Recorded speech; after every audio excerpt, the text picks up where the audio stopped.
Did you know you can use your astrological birth chart to discover what your ideal career path is and how to manifest this said ideal career? Watch this video where I'm going to share the 7 key planets and points you should look at in your astrological birth chart to find your career path. This is, in short, your quick guide to career astrology.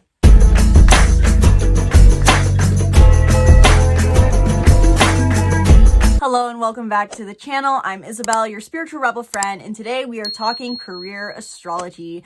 I'm super excited to talk about this today because in the past few weeks, I've gotten a lot of my clients asking about their career path. Are they in the right career? What kind of career should they be in? How's that different from purpose? How can they manifest a career? And so in this video today, I'm going to tell you all the things that I tell my clients, specifically the 7 planets/points that you should look at first and foremost for understanding what you need for a career that is ideal for you based off of astrology. Now, I know that technically YouTube says it's beneficial to gatekeep knowledge a little bit and wait to tell you what all 7 planets and points are, but I want to make sure that this video is very clear and cohesive and let you know exactly what I'm going to cover in this video. So in this video specifically, I'm going to cover the 7 planets and points you should look at in your chart for career astrology, which is as follows: your midheaven, your Mars, your Mercury, your part of fortune, your Jupiter, your north node, and your south node. In each of these points, I'm going to cover why you should look at this planet/point in your chart for your career astrology,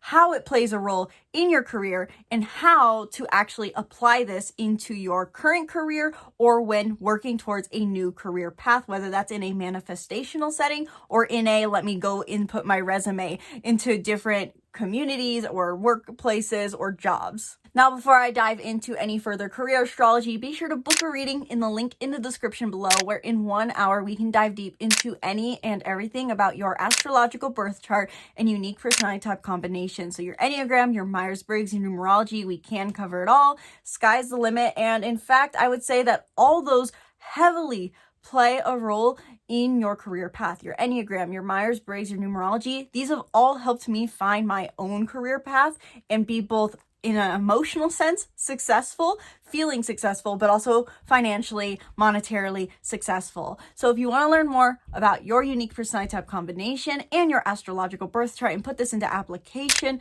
book a reading down below. So what is the very first point you should be looking at in your chart for career astrology? First and foremost, the first thing I'd recommend, and I recently just made a video about this, which I'll tag up above, put in a card, the midheaven, also known as the MC line. If you're using the Placidus house system like I do, the MC line will be the same as your 10th house cusp. However, if you are using whole sign houses, your midheaven is going to be an individualized point in your chart, generally residing in the top portion of your chart, because the midheaven is what we are most recognized for. It is the, to my understanding, constellation that was at the highest point, most obvious point in the sky at the moment of our birth. And so whatever constellation, zodiac sign, it was most obvious to us at our moment of birth, that is the quality we can be most obviously recognized for.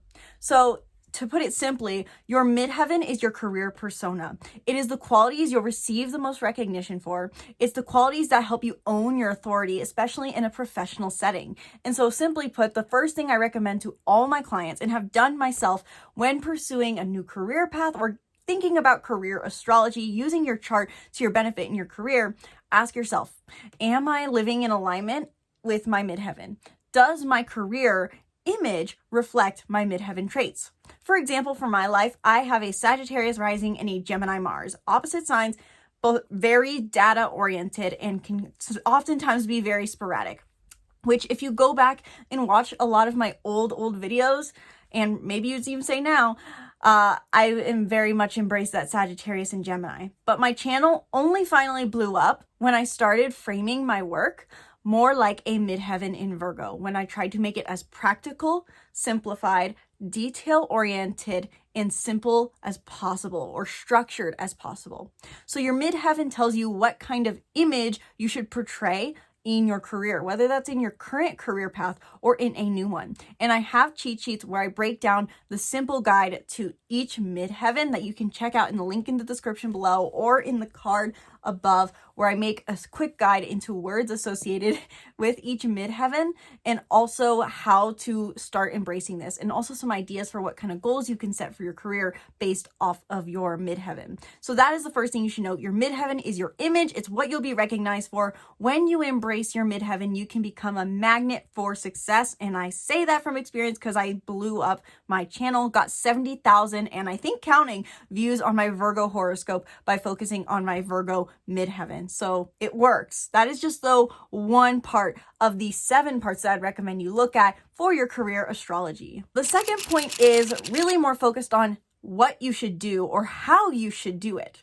because Mars plays a huge role in how you want to act in the world. It is, after all, the planet of our physical action, and so therefore it plays a big role in our career. So while the midheaven is how you should present yourself in your career path, your Mars is going to show you what you're best at doing, specifically meaning how you need to be able to work in your work. Some people do good, for example, on just having a 9-to-5 schedule. They need to have 9 to 5. Some people do better on project-based work, and that is all based off of your Mars placement. So your Mars tells you, simply put, what kind of structure you need to take action in your career. If you're, for example, a Mars in an air sign, you're going to need a lot of intellectual stimulus in your career. If you're a Mars in a fire sign, you'll probably do good in really intense, challenging environments where you're always pushing your limits. If you're a Mars in an earth sign, you're going to need a practical, stable task. So working that 9 to 5 or having clear, structured roles is going to be very important for you. And if you're a Mars in a water sign, you're going to want a career path where you feel that you have the ability to prioritize your emotions, whether that's I'm having a bad day, I want to be able to clock out and make my own hours, or I can emotionally connect with people who feel good in my career. And I have a whole video playlist covering what it means to have your Mars in each sign. So check that out up above if you have not yet learned about your Mars already, and ask yourself, what kind of career structure, work structure do I need based off of this? I already gave some quick tips based off of element, but you can get even more refined based off of the sign. And also the house. If your Mars is in 6th house, like me, you're going to want daily work. Whereas if your Mars is in 11th house, you're probably going to do better based off of project-based work. So you can take the house into account as well. Let me know in the comments below if you want me to do a whole nother video diving deeper into any of these key points I'm making. So your midheaven, how you appear in your career. Your Mars, how you do your best work. Now, oftentimes, unless you work as a total hermit or data researcher, or quite literally have made a profession of being a monk, we have to communicate with people. And so hence why my third point in your career astrology, what to look at, is your Mercury. Your Mercury is inescapable. And I say that because even though I'm a midheaven in Virgo, my Mars in Aries, no matter what, comes through on this channel. Or sorry, I said Mars, Mercury in Aries. There's no escaping it. And so your Mercury is going to tell you how you best both learn within your profession, but also how you're best going to communicate. For example, if you have a Mercury in a fire sign, maybe not being a therapist is not the best idea, or being a therapist might not be the best idea. Whereas if you have a Mercury in a water sign, you might not want to be potentially in a field where you're having to enact or act on crisis because you're more based on emotion. So your Mercury tells you what kind of role you might be best fitted in based off of your natural communication style. I noticed that a lot of people who have Mercury in air signs tend to go into roles either of social networking or oftentimes, seriously, interior design. I have met 2 people who have their Mercury in an air sign, and they very much love their role as interior designers, where they're innovating but also communicating with others what they want. So there's that kind of bridgeability there. Simply put, your Mercury tells you how you best communicate, and it can give you indications into what kind of role you need. So ask yourself, based off my Mercury, what is my communication style? What am I naturally good at? Am I good at quick responding, emotional intelligence, innovation, networking? Am I good at practicality, stability, seeing things in a materialistic, task-oriented way? Based off of the element, of course, that kind of is what I was alluding to. But by taking that into account, then ask yourself, what kind of roles or career paths would serve that? Or is the career path I'm currently in serving that? Or do I feel like I have to go counterintuitive to my natural Mercury nature. This causes a huge distress here. If you are going anti your Mercury in your career, if you feel like you can't speak authentically to your boss in the way that you want to, or to clientele, this causes a major energetic stress. Then we get to the fourth aspect I recommend you look into for your career astrology, which is part of fortune. And I want to make a quick note of a fun fact. In astrology, finances and money are different than career. And oftentimes in our modern day world, these go hand in hand. And oftentimes even purpose gets tied into those two bubbles. But career astrology technically is different than wealth astrology. And so with that in mind, but also keeping in mind the fact that money equals our career equals our wealth in modern day world, I'm tying in part of fortune. But I want to note that this doesn't change what kind of career path, in a sense, is going to be most fulfilling. The part of fortune tells you what parts of the zodiac wheel you can embrace to receive fortune, words. The part of fortune is a mathematical aspect calculated based off your sun, moon, and rising. So it represents this equilibrium between the three major components of you. And so your part of fortune is calculated either sun plus moon minus rising, or sun plus rising minus moon, and you get it in a specific zodiac sign. It'll be indicated based off of a circle with an X in the middle. And most websites pull this. Astro.com pulls it as their extended chart selection, Pars Fortunae, and not part of fortune, Pars Fortunae. Or I'm saying that probably quite slightly wrong. Point being, look to the sign that your part of fortune is in. These are the qualities you can embrace to receive financial wealth. From my own experience, I have a bit of a bias because my part of fortune also happens to be in Virgo. However, taking into account the house it's in, I think is especially important in this case, because my part of fortune is in Virgo and in 9th house, which means practically explaining philosophy. And I practically explain astrology. That's quite literally my full-time profession. And so you can find a similar maybe correlation based off of what your part of fortune is in. So look at the sign. What are the qualities you should embrace? And then what house is it in?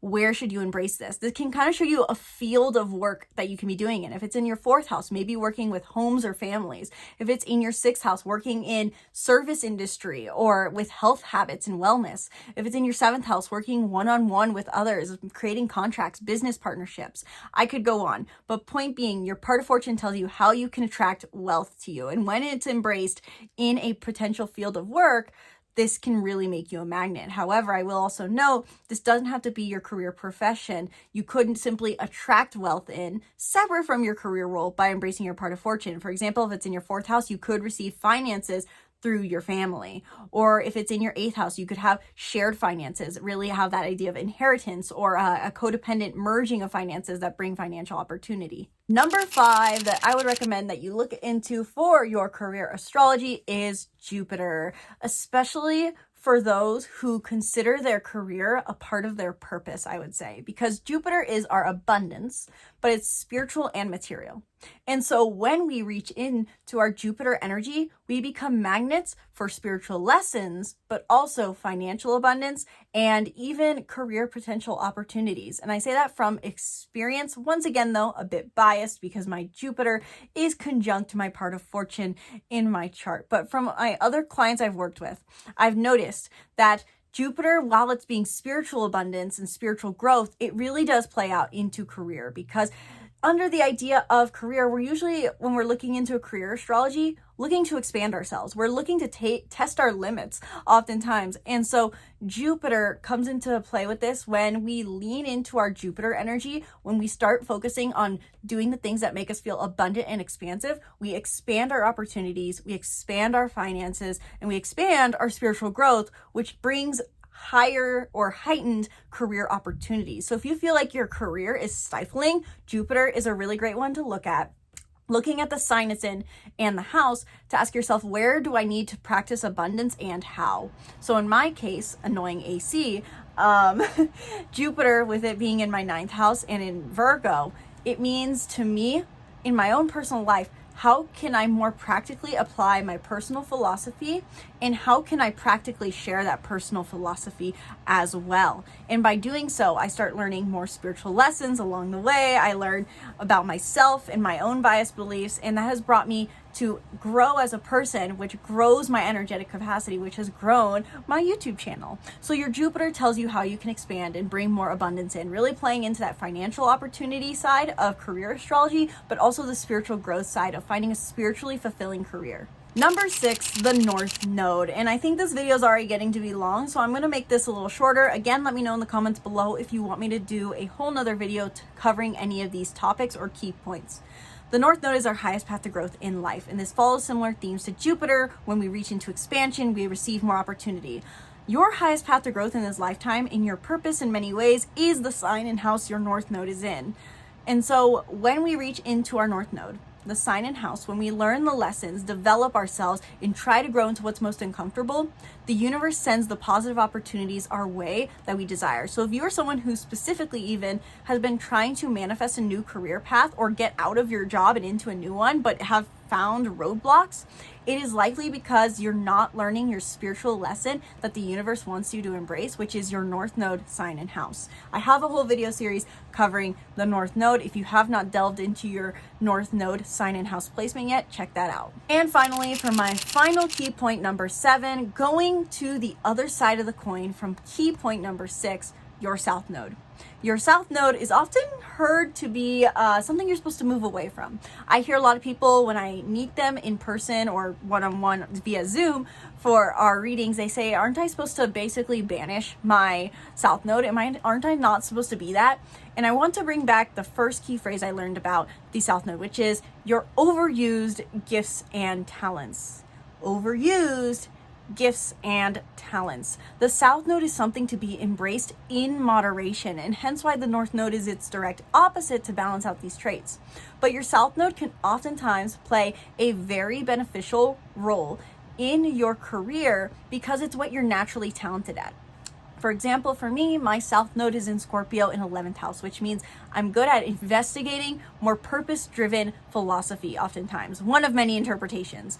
But that's quite literally what drove me to the work I do now, is I was highly obsessed and investigative with astrology, with discovering myself to find my sense of purpose. So it can almost, your South Node in a way gives you your backstory to help you find what career path you want to be in. It tells you what your natural talent's going to be that you can utilize potentially in your career. And this is something I notice across the board for other people. Their South Node tends to play a big role in what their most fulfilling career is. And that's where I also love the Vedic astrology approach of the South Node, which they say is your spiritual reward, your spiritual fulfillment. And so if you want a spiritually fulfilling career, your South Node will, in moderation, come into play. So to really quickly recap these 7 key points, once again, how do you apply them specifically? Because that is the key question. Not only should you know what aspects of your chart play a role in your career, but it means nothing if you don't know how to utilize it.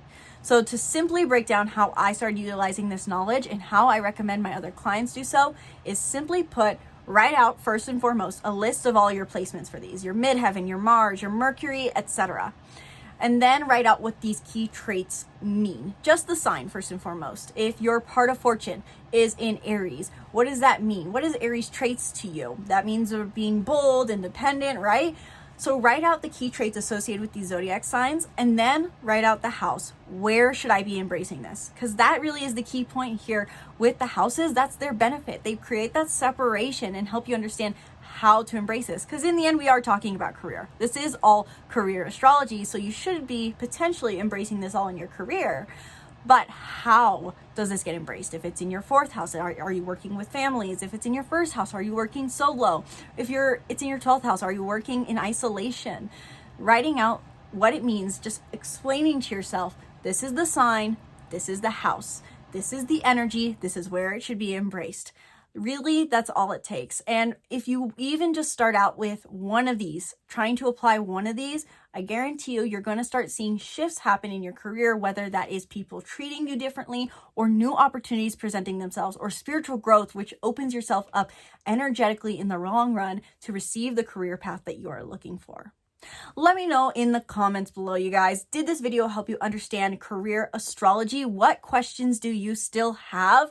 Let me know in the comments below so I can film a follow-up series, because career astrology, I love talking about it, and I love being able to help you guys understand what your career path should be, especially as I've used career astrology to find my own career path that is so spiritually and materialistically fulfilling. And with that quick note on career astrology, I want to pitch a thought I have with you guys really quick, if you will take a moment to listen.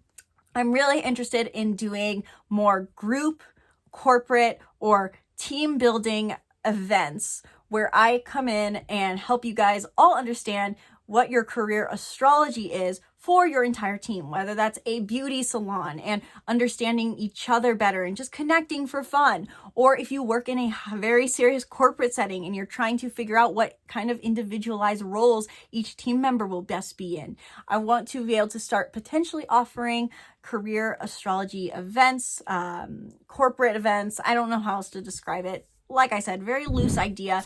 It's the seed of an idea, really. And let me know in the comments below, reason I share this, if you think this is something someone you know will be interested in, or if you think this is something that I should start offering. Let me know your feedback on that idea. Let me know if you know someone interested in that, because I would love to connect with them. If they're looking to connect with their team, connect their team to one another, or build their team into their strengths further, then this would be very fitting for them. So let me know in the comments below, and be sure to subscribe to the YouTube channel and stay tuned for more videos breaking down the stars and more. Thank you guys so much for watching. Once again, my name's Isabelle, and from my heart to yours, namaste.